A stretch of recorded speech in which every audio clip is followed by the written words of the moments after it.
L'abstention peut être analysée comme une forme de comportement électoral. C'est l'attitude du citoyen vis-à-vis des élections. On distingue deux formes d'abstention. La première, au sens strict, c'est le comportement électoral qui consiste pour une personne en âge de voter et inscrite sur les listes électorales à choisir de ne pas voter au cours d'une élection donnée. La seconde, au sens large, concerne tous les comportements de non-participation.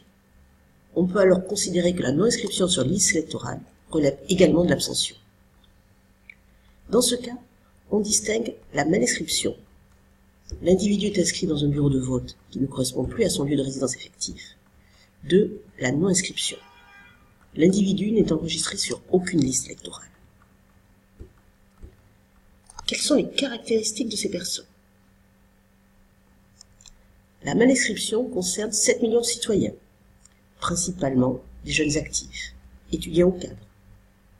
La non-inscription concerne quant à elle 3 millions de citoyens, surtout des hommes jeunes, peu diplômés et nés à l'étranger. Comment expliquer ces phénomènes? La mal-inscription s'explique par deux raisons principalement. D'abord, la mobilité géographique. La population se déplace souvent et ne prend pas le temps de se réinscrire sur les listes électorales. D'autant plus que la procédure d'inscription est assez complexe. Il faut être français, avoir plus de 18 ans, jouir de ses droits civils et politiques, et faire des démarches en mairie. Pour la non-inscription, deux déterminants principaux aussi. D'abord, des déterminants conjoncturels, l'importance de l'élection. Ainsi, avant des élections jugées primordiales, le taux de non-inscription diminue. Des déterminants structurels ensuite. L'intérêt pour la politique. Les catégories de la population qui se disent les moins intéressées par la politique sont aussi celles qui s'inscrivent le moins souvent sur les listes électorales. La non-participation ne correspond pas à l'abstention au sens strict. Le fait d'être inscrit sur une liste électorale et de ne pas les voter.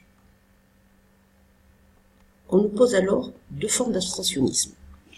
L'abstentionnisme intermittent. Les électeurs participent à un certain nombre de scrutins, mais pas à tous, en fonction de l'intérêt qu'ils portent pour le scrutin et en fonction de l'offre politique qui leur est proposée. L'abstentionnisme constant, ensuite. Ici, il n'y a de participation à aucune élection. On peut aussi distinguer deux types d'abstentionnistes. Les abstentionnistes hors du jeu politique. Il y a ici un retrait de la politique. Et les abstentionnistes dans le jeu politique. L'abstention est ici intermittente et stratégique. Leurs caractéristiques sont alors différentes. Les abstentionnistes hors du jeu politique sont souvent faiblement inscrits, en difficulté d'insertion sociale. En revanche, les abstentionnistes dans le jeu politique sont plutôt insérés socialement, jeunes et diplômés. Comment expliquer l'abstentionnisme hors du jeu politique? D'abord, par le degré d'intégration sociale. Plus le lien social est fragilisé, le sentiment d'appartenance à la communauté se réduit. Puis, le degré de politisation, c'est-à-dire l'intérêt pour la politique. Enfin, le degré de compétence politique, qui est la capacité à se situer dans l'espace des opinions politiques et par le fait de se sentir autorisé à émettre une opinion.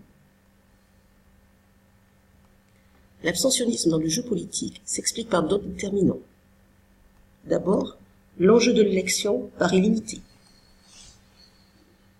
Ensuite, les individus ne se reconnaissent pas dans l'offre électorale. Enfin, cela peut être vu comme une forme de participation politique. C'est une forme de protestation, une sanction envers le gouvernement et une hostilité envers les règles du fonctionnement politique.